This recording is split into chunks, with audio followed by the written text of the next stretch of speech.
Asante. Mimi kwa majina naitwa Deusi Francis, ni mkazi wa mkoa wa Kagera, wilaya ya Bukoba Manispaa. Ninatokea maeneo ya Hamgembe. Kimsingi tunashukuru sana serikali kwa kutuboreshea miundombinu kama jinsi mnavyoiona. Na sisi Bukoba sasa hivi tumekuwa na njia 4. Tuna haki ya kushukuru serikali kwa ujumla. Katika swala la miundombinu kama barabara, kwa kweli sasa hivi tuko vizuri na tunaendelea vizuri.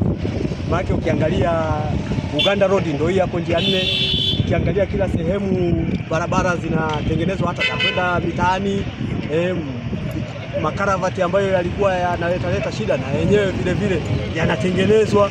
Kwa hiyo kimsingi sasa hivi tunaona mabadiliko yamekuwepo chini ya uongozi wa Samia Suluhu Hassan. Tunashukuru katika hilo.